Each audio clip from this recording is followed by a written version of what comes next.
Alam nyo, di ba, meron kayong mga naririnig ng akusasyon ng nakawan dito sa ating gobyerno. Corruption in government. Naririnig nyo ba na millions ang ninanakaw? Hindi, di ba? Ang naririnig nyo, billions ang ninanakaw sa budget natin. Alam nyo bakit 150 million lang yon? Kasi kinompute yun kung buwan-buwan ano ang gagawin at ano ang i-implement. Napakaliit na amount ang 150 million. So bakit kami magnanakaw ng 150 million? Ang nakawan sa gobyerno, billion. Ginamit yun sa trabaho. Bakit 125 plus 500 lang yung sa Office of the Vice President? Kasi kinompute yun buwan-buwan. Ang problem sa 125, binigay siya sa amin December na. And the requirement in government offices, you have to utilize money before December 31, before the end of the year. So ang ginawa, lahat ng preps, in-implement. Diba? And as I said, government offices disburse millions, billions in a day. Sa DepEd, nagdi-disperse kami.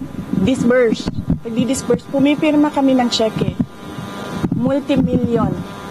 Kung i-total mo ang mga checks araw-araw na nalalabas sa DepEd, billions. Nagbabayad kami, nagbabayad. So, bakit nila kine-question yung pagbabayad ng millions in a day? And that is, part of work of government offices to disperse money every day and pay obligations. Ginamit yun sa trabaho. I have questions about management receipts. Will you explain all those or answer all those questions? Isn't it that they've been asking those questions from the resource persons, from COA, from the OVP personnel? So why will I answer again? I already answered when we sent our answers to the Commission on Audit. It was clear there. In fact, ayoko naman kasi mag-discuss ng CFBA, but in fact, the 125 confidential funds had a notice of disallowance, but not the entire amount. Let's make that clear. Not the entire amount of the 125 million was disallowed by the Commission on Audit. Meaning, all the rest of the funds, I do not have the number right now. I think it's approximately 70 million that was disallowed. But that is subject to appeal because gusto ko ba sabihin ito sa inyo? Dahil during the discussion, I was telling the lawyer to submit a document. But the lawyer said, no, you know, when lawyers are discussing and they have their own positions, it's really a difficult meeting to do. I said to submit, and then the other lawyer said, do not submit. Ay di lumabas yung disallowance, and then sinabihan ko yung lawyer, sabi ko, tingnan mo, lumabas yung disallowance. Sabi ko, sa appeal, ilabas mo yung document. Ma'am, si Colonel Lachica and Colonel Nolasco na nabanggit ko naman. Wait lang ha, so tapusin ko lang. And then, so cleared na yon. The first, second, and third quarters, undergoing audit. Merong AOM na sinasagot namin ngayon. Okay? For DepEd, the first and second quarters, may credit notice na yon. Ibig sabihin, cleared na ang buong pera. Diba? Ewan ko lang kung sinasabi ito ng mga congressman. Of course, hindi nila sinasabi, diba? Because they want to present their own narrative. Tapos na yon. The money in DepEd, first and second quarter, cleared with credit notice. The ongoing audit is on the third quarter only. And it's ongoing.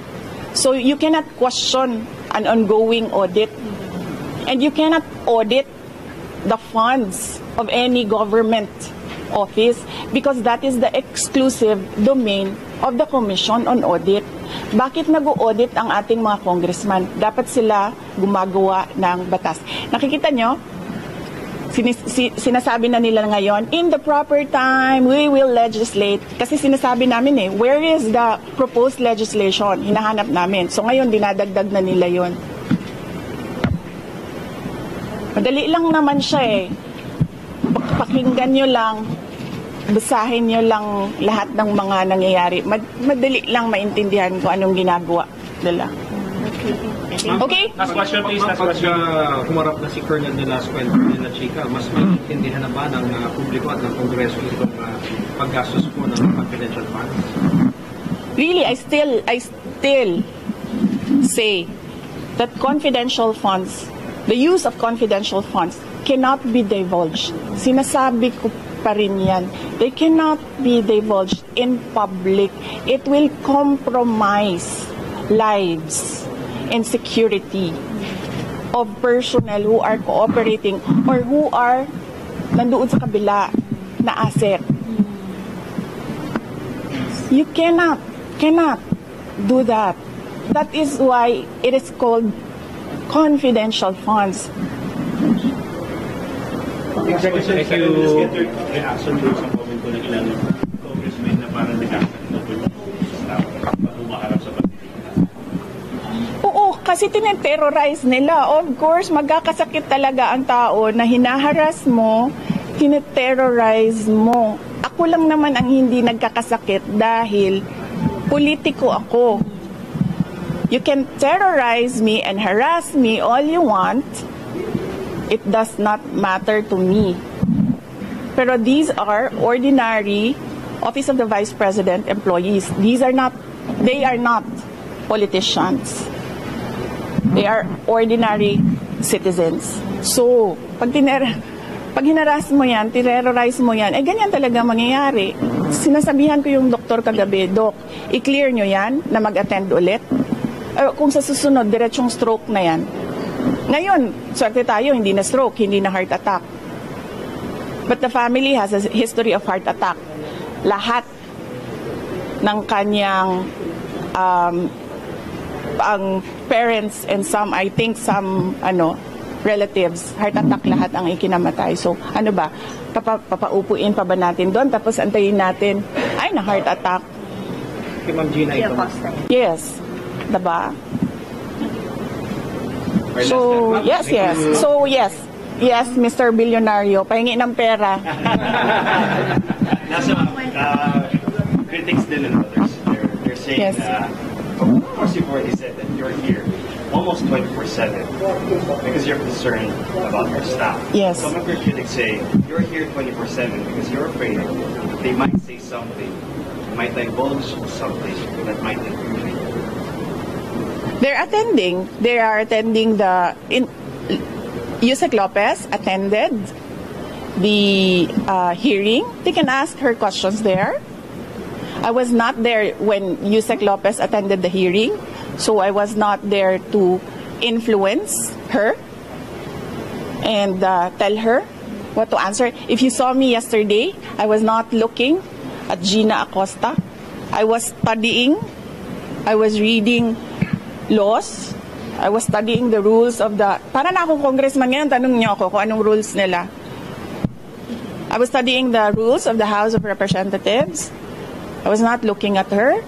Pinapabayaan ko siya sumagot. Siguro umiiling-iling ako paminsan-minsan dahil I feel na hindi dapat dinadivulge sa public yung ibang mga sinasabi na ng kasama ko, pero wala akong magawa.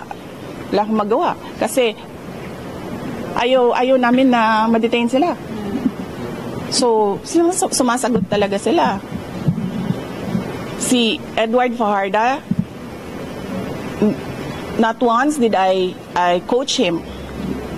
Pero si Gina, I helped her with the term detail.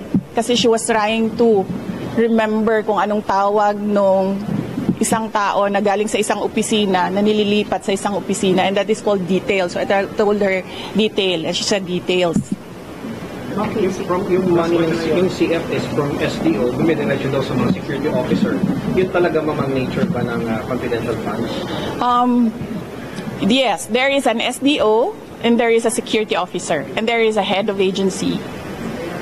So, ako yung head of agency, may SDO kami, may security officer kami. Ganun talaga ang structure. Again, sinabi ko ito sa mga, wala kasing mainstream noon ba? Again, so alam natin lahat ng, halikan ko na yung Mike, please. ayoko itong pula.